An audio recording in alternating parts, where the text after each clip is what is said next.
This video is sponsored by Normandy 1998.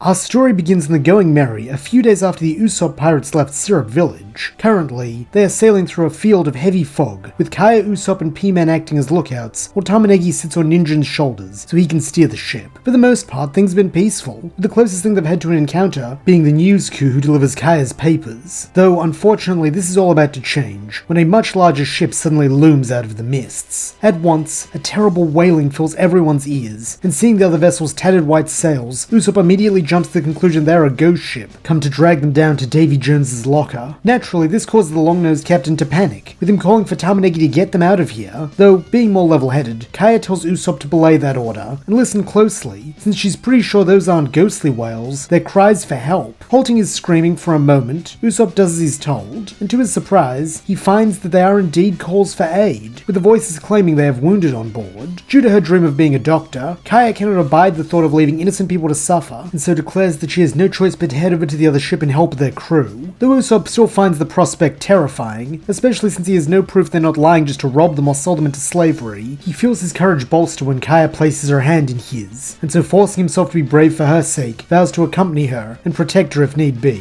while having the boys stand at the ready in case they do need to run away. Making their way over to the ragged ship, Kaya and Usopp find it in a truly terrible state, with most of the crew sprawled out on sheets lining the deck, while those still able to stand stumble weakly between them, providing whatever meager aid they can. Heart bleeding for them, Kaya sets about applying first aid, while Usopp talks with the conscious pirates, learning they were ambushed by a group of brutal treasure hunters known as the Eldurago Pirates, and just barely escaped with their lives. Truthfully, this strengthens Usopp's inclination to flee, but for Kaya's sake, and the sake of his dream to one day become a brave warrior of the sea, he holds his tongue, assisting Kaya, even if only by serving as her arms and legs, fetching water and applying tourniquets. Thanks to Kaya's ministrations, it appears as though most of the wounded will survive, something that could not have been said had the Usopp Pirates not come along, and so as a sign of their gratitude, the captain of the wrecked ship presents Kaya and Usopp with a map to the island where the great gold pirate Wunan supposedly hid his treasure, saying they don't need it anymore, since after their brush with death, they just want to go home. In a mannerly way, Kaya thanks him for this, then with smiles on all faces, the two crews part ways. Heading below deck, Usopp and Kaya inspect the map, and after comparing it to some naval charts Mary gifted them, find that it is in fact real, a prospect that excites Usopp, as while he isn't particularly money hungry, finding buried treasure is a classic pirate activity right out of the stories, so it's only natural that he and his crew take part. Taking up a new heading to coincide with the map, the crew of the Going Merry soon find themselves out of the fog, and to make matters even better, they quickly come across what appears to be a floating Odin shop right in the middle of nowhere. Being a bit sick of hard biscuits and salted meat, Usopp orders them to drop anchor beside the shop, with the 5 rookie pirates all clambering down and taking a seat at the bar. As they eat, Usopp at last shares the contents of the map with the 3 younger members of his crew, recounting the tale of Wunan and even boasting that he's already figured out the secret of the riddle inscribed in the bottom corner. The treasure sleeps from the hills to the south. If the whale faces west, the tail points east. Truthfully, this is another lie, though it certainly catches the ear of the shop owner and chef, an old man named Gonzo, who asks where exactly the kids got that map. At that moment, a menacing voice from behind the crew growls that he would like to know that too, and as Usopp spins around in his chair, he sees a mountain of a man with a mane of wild red hair and golden armor landing on the deck outside the shop, while his ship rams into the Going Merry, pushing it aside so that his crew can have the best mooring spot. When they have done this, a small gang of tough-looking pirates join their captain in standing over Usopp. In a booming voice, the red-haired man introduces himself as Eldurago, captain of the Eldurago Pirates, before declaring that this map is rightfully his, so he better hand it over if he knows what's good for him. Sweating profusely, Usopp goes to do just that, as he would rather lose his pride than his life, considering how this guy is 3 times his size and 10 times his weight. Though, in an attempt to stand up for their captain, Ninjin, P-Man and Tamanegi declare that Captain Usopp isn't afraid of Eldurago, and besides, even if he took the map, Captain Usopp's already figured out where the treasure is, so they'll still get to it first. Feeling his soul leave his body, Usopp hastily goes to quiet his 3 young subordinates, though it is already too late, as in a tone of intrigue, Eldurago booms that in that case, he'll take the map and the long-nosed brat, grabbing Usopp and hurling him bodily onto his ship. Naturally, the kids and Kaya attempt to stop this abduction of their captain, but unfortunately, this only makes Eldurago angry, with him revealing that he once ate the shout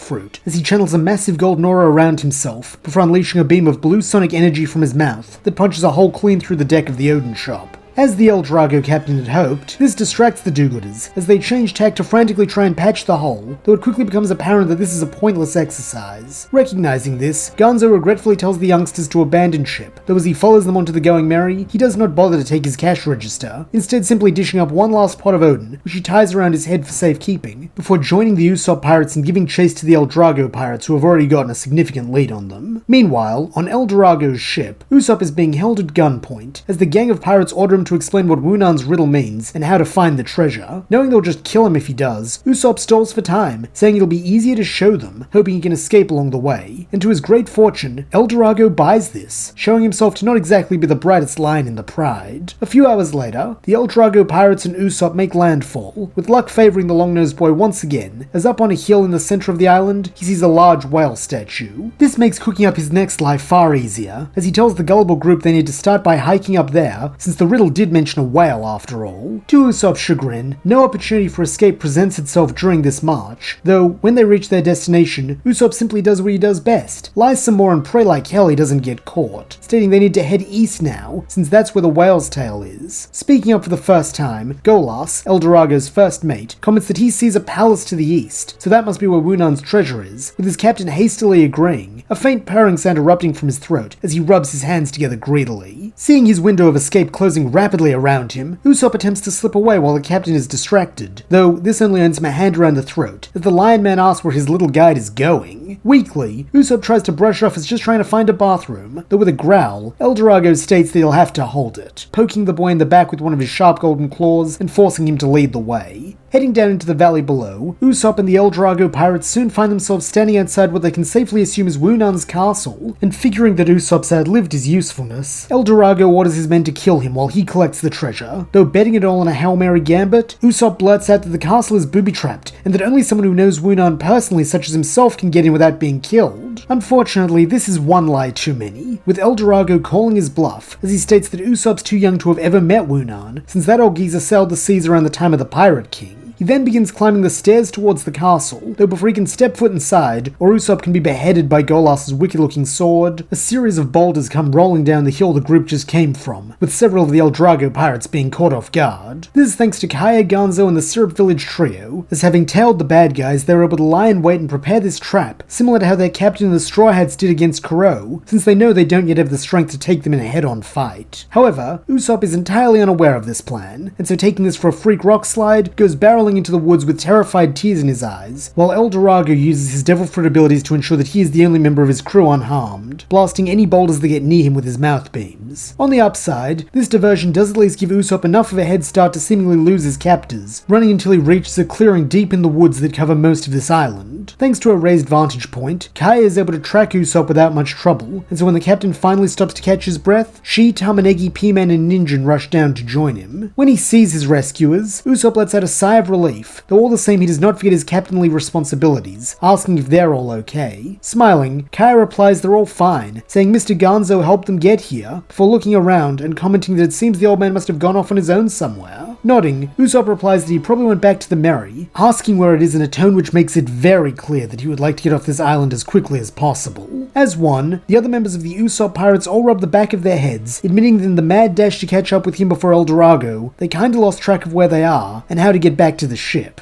Letting out a low moan both at this news and the fact that Eldurago is probably tracking them now, Usopp hastily suggests they should head for the highest point on the island, and use that to see if they can find the Merry. Thankfully, it is rather simple to figure out what this place would be, as not too far from them is a giant mesa which towers high above the rest of the island, and though Usopp is a bit nervous at the prospect of traversing a very narrow-looking mountain path, he is pragmatic enough to know that the odds of death from falling are less than the odds of death if Eldurago finds them down here. With this in mind, the crew of 5 set off, with Usopp insisting they stay close together, while offering to take the lead, since if any threat should emerge, it is his job as captain to protect them. To the long-nosed boy's great relief, nothing of the sort occurs, with them quickly making their way up to the top, where a small cottage stands sentinel. However, they are not the only visitors, as to their surprise, they see Old Man Gonzo staring wistfully at the little house, and upon hearing their arrival, he turns to face them. Curiously, Kaya asks what he is doing here, to which the elderly chef reveals that this place is Wunan's home, and that he and the great gold pirate were childhood friends. friends. He then explains the reason he chose to accompany them is so he could visit this place, as it's his dream to share a bowl of Odin with Wunan one last time. Understanding the importance of dreams, Usopp and Kaya agree to help facilitate the reunion, though when they step inside, they find the place bare and deserted. Searching around for any sign of where Wunan might have gone, Usopp inadvertently triggers the sliding fireplace when he leans against it, causing him to fall face first down a flight of stairs, though when he manages to get to his feet, he calls out to his companions, stating he's found a secret passage. Joining him beneath the trapdoor, the gang follow the passage to the end, which is marked by a small wooden door, and as their eyes meet, they all know this must be where the great gold pirate resides. Stepping inside, they find a skeleton in pirate regalia seated on a simple stool, which Gonzo identifies as the remains of Wunan, along with a message stating that he returned all his gold, since his true dream was adventure, and his only real treasure was the flag he once shared with a childhood friend. Shedding a tear, Gonzo sits down in front of Wunan's skeleton and pours him some Odin, a touching gesture, the one the Usopp Pirates feel they should not intrude on, with them all turning to leave. However, as they reach the entrance to the passageway, they are stopped by the hulking figure of Eldurago,